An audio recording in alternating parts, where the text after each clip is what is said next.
Assalamualaikum warahmatullahi wabarakatuh. Selamat pagi anak-anak. Di sini semua anak-anak sehat kan? Oke, sebelum memulai pelajaran kita mengabsen dulu ya anak-anak.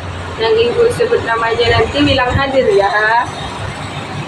Naina, Ibnu, Irham, Ray, Pani. Oke, jika sudah semua di absen, selanjutnya sebelum memulai pelajaran biar lebih semangat lagi, ada baiknya kita memulai ice breaking dulu ya anak-anak. Di sini ice breakingnya ibu contohkan dan anak-anak mencontohkannya kembali ya, melakukannya. Oke, di sini kita akan ice breaking tentang tepuk love. 1, 2, 3. Lap kecil, lap sedang, lap besar. Oke, di sini kita akan membahas tentang kearifan lokal.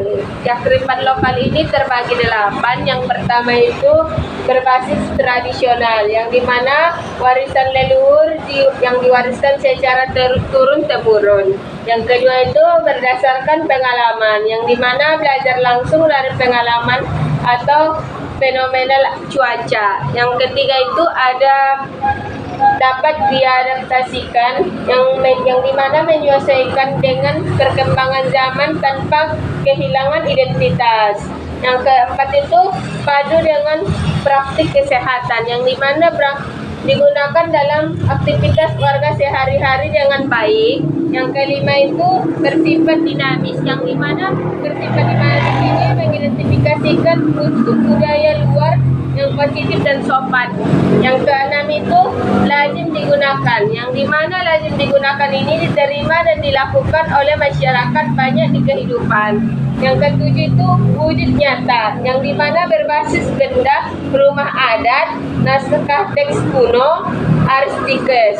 Yang ke-8 itu wujud tidak nyata, nasihat bila bijak orang tua, betulan cerita, lagu daerah merdu. Oke, selanjutnya kita akan membahas tentang manfaat dan contoh kearifan lokal, yang dimana itu ada terbagi 5. Yang pertama itu mereplikasikan nilai-nilai budaya. Yang kedua itu berperan dalam membentuk karakter bangsa. Yang ketiga itu melahirkan generasi yang komponen dan bermasyarakat. Yang keempat itu berkontribusi dengan penciptaan identitas bangsa. Yang kelima itu ikut tanding dalam melaksanakan budaya.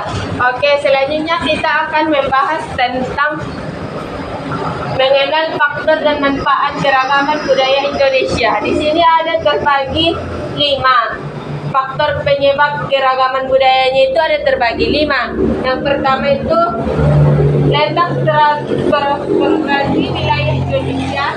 Yang kedua itu kondisi negara kepulauan. Yang ketiga itu perbedaan kondisi dalam. Yang keempat itu kedalaman transportasi dalam komunikasi pada masa lalu. Yang kelima itu penerimaan masyarakat terhadap perubahan. Yang selanjutnya kita akan membahas tentang manfaat keragaman budaya, yang dimana di sini ada terbagi 5. Yang pertama itu sebagai identitas negara. Yang kedua sumber pengetahuan dunia. Yang ketiga itu ikan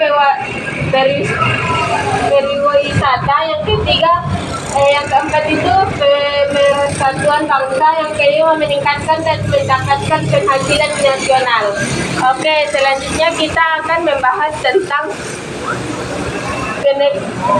mengenal bentuk keragaman budaya Indonesia. Di sini ada terbagi 10, yang dimana pertama itu upacara adat, yang kedua pakaian adat, yang keempat itu tarian adat, yang kelima itu rumah adat, yang keenam itu makanan khas, dan yang ketujuh itu lagu daerah, dan yang ke-8 itu senjata tradisional, yang ke-9 itu agama, dan yang ke-10 bahasa daerah. Oke, selanjutnya kita akan membahas tentang sikap terhadap keragaman budaya. Yang pertama itu sikap positif terhadap keragaman budaya. Yang pertama itu saling menghargai. Yang kedua memelihara tradisi. Yang ketiga tidak merendahkan adat lain. Yang keempat itu hormati perbedaan. Yang kelima, pelajari kebudayaan lain. Sikap yang harus dihindari yang pertama itu menganggap suku adat di daerahnya sendiri paling unggul. Itu tidak boleh kita lakukan ya anak-anak. Yang kedua itu sikap yang merendahkan kebudayaan lain. Dan yang ketiga itu pasang subjektif terhadap suatu golongan tertentu. Yang selanjutnya kita akan membahas tentang sikap terhadap keragaman agama. Yang dimana di sini terdapat 10 keragaman budaya ataupun keagamaan. Yang pertama itu menghormati agama yang di antara orang lain. Yang kedua itu tidak memaksakan keyakinan kepada orang lain. Yang ketiga itu bersikap toleransi terhadap perbedaan agama. Dan yang keempat itu tidak merendahkan atau menyalahkan agama lain. Yang kelima itu menghargai dan menghormati teman perbedaan agama. Dan yang keenam itu memberikan kebebasan kepada teman untuk beribadah dengan tenang. Yang ketujuh itu bergaul dengan semua orang tanpa membedakan agama. Dan yang ke-8 itu tidak melakukan diskriminasi terhadap perbedaan agama. Dan yang ke-9 itu menghargai perbedaan keyakinan setiap individu. Dan yang ke-10 itu tidak merendahkan agama orang lain.